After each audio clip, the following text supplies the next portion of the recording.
7 years earlier to take a position as housemaid, came into full view. For the first time, Nolan found he could be objective in his assessment of the mansion and observe it as someone who would soon no longer call it home. Stone walls towered high above the tree line, the mansion's many turrets and peaks seeming to scrape the sky. Nolan would never describe the building as beautiful. Majestic, yes, imposing, certainly, but there was nothing comforting or endearing about the structure.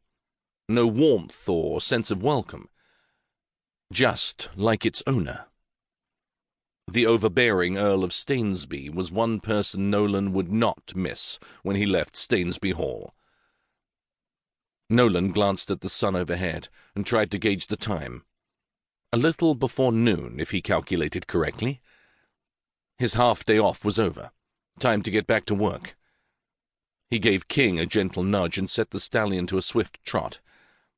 Soon they had travelled the main road that led to the estate. On reaching the stables, Nolan swung down from the saddle and led King into the impressive building. The finest stable this side of London, Bert always said, and Nolan couldn't disagree.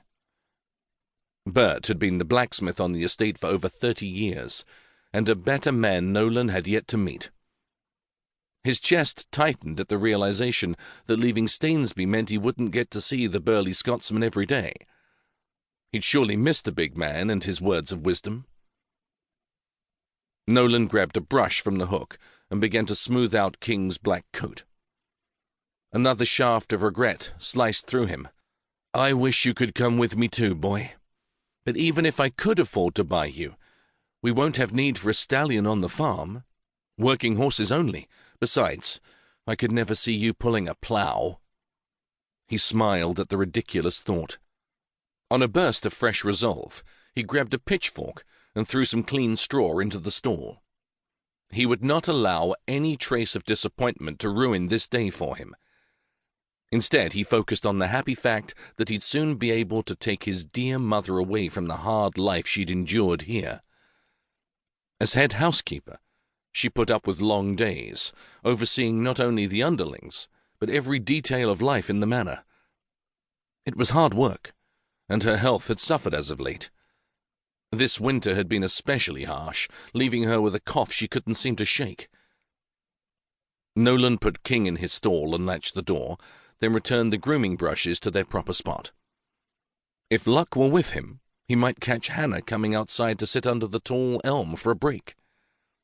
He couldn't wait to give her the news that Mr. Simpson had agreed to sell him the farm and that they could soon be wed.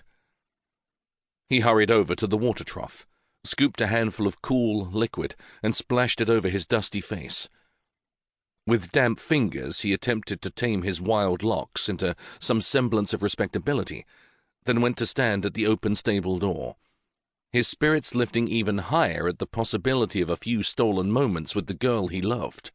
By all rights, he should have a ring for Hannah and propose to her properly. She deserved that much at least. Well, ring or no, once they were both off duty tonight, he would tell her how much she meant to him and ask her to be his wife. "Dinna tell me you're mooning over young Hannah again." The booming voice snapped Nolan to attention.